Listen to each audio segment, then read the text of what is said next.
beautiful people, welcome back to my channel. Thanks for tuning in today. So today I'm going to be taking you through the process of enrolling my kid in daycare or childcare, whichever one you choose to call it, yes, in Canada, BC precisely.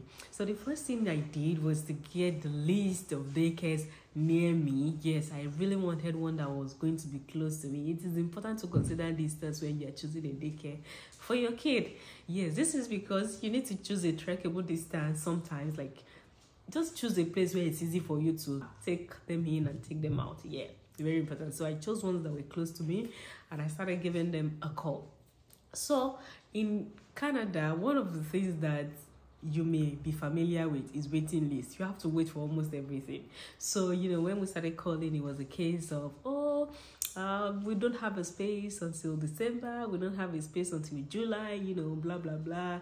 And if you want to be on the waiting list, you have to pay a token, you know, and just be on the waiting list, and they're going to inform you when there is opening, right? So that was the case. So eventually I was lucky enough to get about 3. Lucky me, right? And the next thing was for me to go in there for inspection. The reason why you should go for inspection is because you want to know, you know, the place, what it looks like, what do they have, how clean is it for your kid to be able to settle in, because your kid is going to be spending most part of his days or her days in the daycare now, right? So you should find out all of the, you should inspect the place. It is very important. So I booked an appointment and we went to check out this places. And when we got there, I had, you know, series of questions. One of the questions you want to ask is the opening time, the closing time. And the reason why it's important for you to ask is because you have to match this with your schedule. Yes, if you have to resume work at 8 o'clock and your kid has to be in daycare at 8 o'clock, go match. It doesn't match, right? So you have to make sure it fits into your schedule. Look out for that. It's a chip right there. Yeah.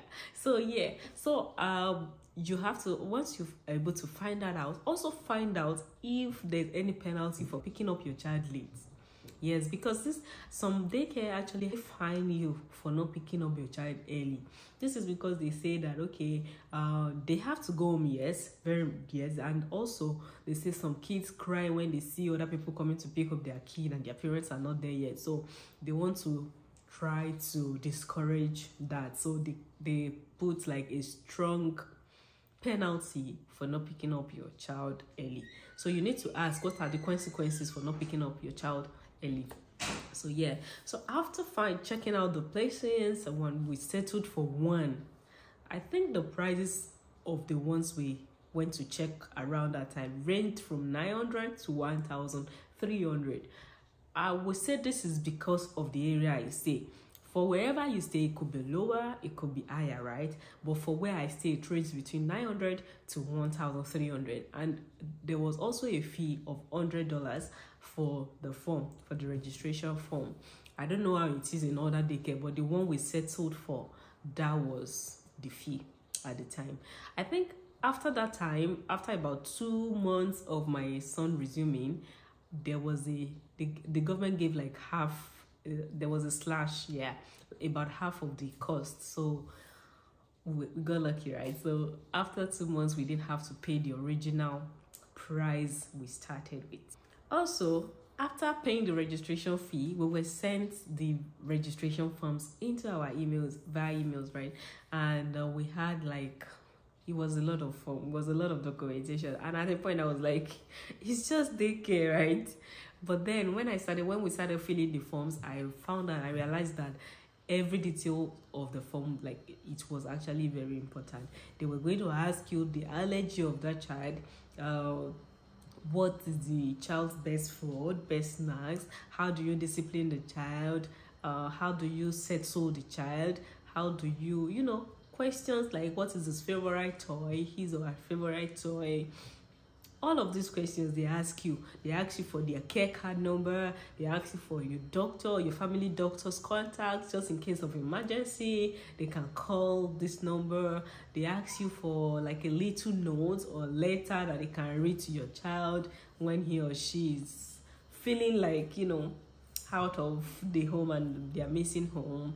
Something like they can use to reassure them of the love of their parents for them. Pictures, photographs of the family, all of this. They ask you the person that can pick up your kid if you don't come. They ask you for their favorite auntie, favorite this, favorite that.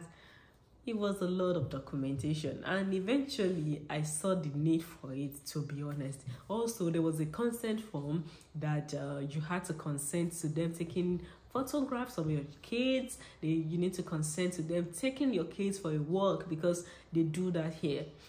They take them out for walks here. And also, out of the part of the form, they ask for the nap time of your kid. Has your kid started potty training? All of these important questions, they were in the forms. And I feel like if they know all of these things, it will help them to take care of your child, almost as well as you do it at home, right? So yeah, that was it. And yeah, we filled all of those forms, and we're also asked to buy some items like the Muddy Buddy.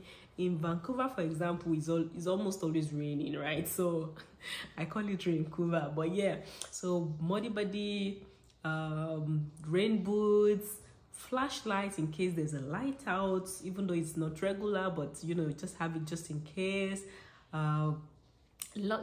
Stuffed toy for your kid, sheets for the bed, like a crib size bird sheet, and blanket for the child. I made the mistake of buying the bigger size for my kid. The very small one, to avoid suffocation, is what they requested. This list may vary, like I said, from places to places, depending on the daycare you take your child to. But that was like what we bought for the kid, right? And on my part, since they were not going to be giving them snacks in school, I bought lunch bags, sip cups, socks, and all of those other things for him. And there was a cute little bag, school bag, that I bought too, that my kid loves so much. And I don't know, I may or may not drop the link up to that bag in the description box. But yeah, that was like all I got for him for the daycare. And I will say that it was a beautiful experience. The first day, right, I was really concerned, and what we did was to transition him slowly. First, the daycare gave us like 2 free days, to just test run basically. And yeah, I was really concerned about him crying, but he just kept assuring me that it's not a big deal and it's just going to come around and all of that. So the first day we did 2 hours, and it was a roller coaster of emotions for me, because I'd never had any reason to be without him before. No reason at all. So it was like, how is it gonna cough and all of those things. And the first 2 hours we waited outside, and after a while they told us to go, so we went home, and we came back 2 hours later to pick him up. The next day 3. That was how we kept increasing till he started spending the full day there. And surprisingly, after about a week or 2, he stopped crying, unlike he used to. And I would say it's a huge, progress for both of us, because I was able to now do other things that I wouldn't have had time to do before. And he on his part became more independent. He now eats more. He now fits on his own. A lot of things has changed. He now has like a regular nap time, because my kid, he doesn't sleep.